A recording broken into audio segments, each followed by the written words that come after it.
एक समय की बात है। वीरपुर गांव में एक भाई और एक बहन रहते थे। भाई का नाम राजेश और बहन का नाम पिंकी था। राजेश बहुत ही आलसी था, वह कोई काम नहीं करता था।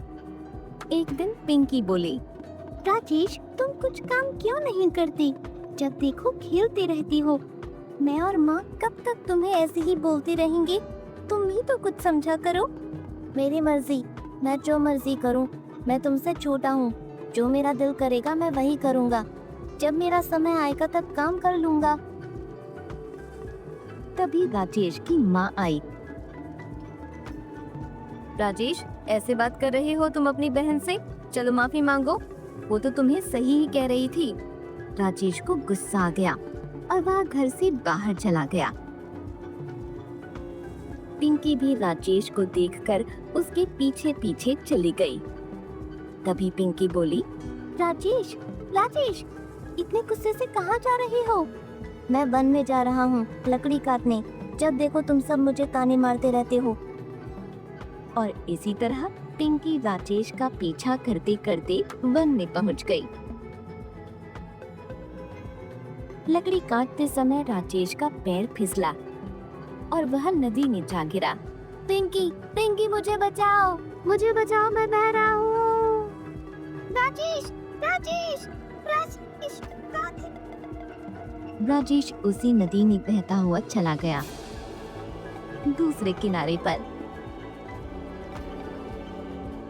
अरे ये ना कहाँ आ गया? यह किसका महल है?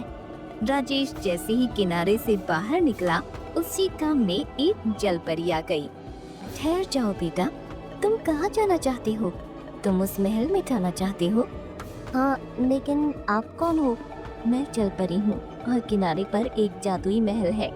उस महल में तुम्हें जो चाहिए वह मिल जाएगा। जलपरी जी, जो भी चाहो, यानी कि खेलना, खाना पीना, सब कुछ। हाँ, मैं तो बस उस महल की रखवाली करती हूँ। जलपरी जी, मुझे भी उस जादुई महल में जाना है। मैं कुछ समय अपने घर वालों से दूर रहकर यहाँ रहूंगा। मेरे घर वाले तब मुझे समझेंगे। तुम महल में तो रह सकते हो, लेकिन मेरी इजाजत के बिना बाहर नहीं आ सकते। हाँ जलपरी जी, ठीक है।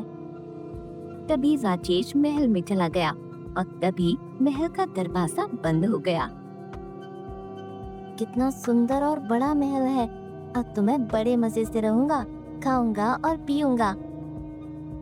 तभी राजेश महल से बोला, जादुई महल, चलो मुझे सोना है। एक सुंदर सा पलंग दे दीजिए।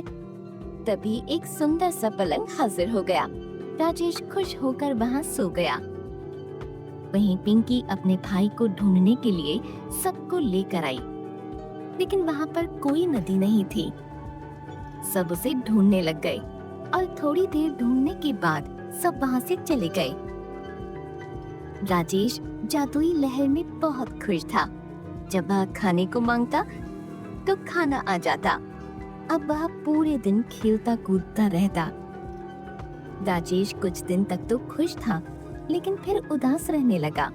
उसे घर की और माँ की याद सताने लगी और एक दिन उसने खुद से कहा, मुझे सबकी याद आ रही है। मैं इतने दिनों से यहाँ हूँ, सब बहुत परेशान हो रहे होंगे, मुझे जाना चाहिए। तभी राजेश महल से बाहर निकलने लगा तो उसे सूर का झटका लगा और बहुत दूर जाकर गिरा। राजेश रोते रोते बोला, मुझे जाना है, मैं यहाँ नहीं रह सकता, मुझे जाने दो, मुझे जाने दो। महल बोला, अब तुम यहीं रहोगे। जब जलपरी का आदेश आएगा तभी तुम जा सकोगे। राजेश जोर जोर से जलपरी को आवाज देने लगा। तभी जलपरी आ गई और कहने लगी, क्या हुआ राजेश? जलपरी जी, मुझे यहाँ नहीं रहना है, मुझे घर जाना है। लेकिन तुम ही तो चाहते थे कि तुम ऐशो आराम से रहो। नहीं नहीं, मुझे बस अपने परिवार के पास जाना है। मैं अब सब काम करूँगा, अपने घर वालों को शिकायत का मौका नहीं दूंगा। तभी जलपरी ने उसकी बात मानी और जादुई महल से उसे आजाद कर दिया। राजेश दौड़ते हुए अपने घर पहुंचा। वहाँ सब आराम से अपना काम कर रहे थे। अरे राजेश, क्या हुआ? तुम तो अभी अभी बन गए थे ना? लकड़ी काटने मैं भी तुम्हारे साथ ही थी, लेकिन तुम दिखे ही नहीं तो मैं वापस आ गई। राजेश सोचने लगा, मैं तो काफी दिन से घर से बाहर था, जादुई महल में था, लेकिन पिंकी ऐसा क्यों बोल रही है कि मैं अभी गया था। राजेश को पता चला कि वह जब तक जादुई महल में था समय वहीं रुका हुआ था।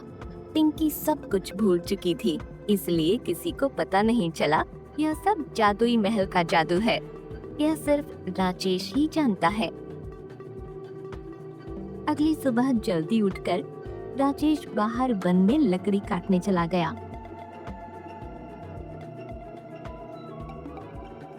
जब वह लौटा तब माँ और पिंकी उसके पास आए और कहने लगे, राजेश तुम बड़े मेहनती हो गए हो बेटा, हमें माफ कर दो, हम तुम्हें ऐसे ही डांटते थे। नहीं माँ, अब मुझे समझ आ गया है कि काम कितना जरूरी है। अब मैं आराम नहीं करूँगा, काम करूँगा।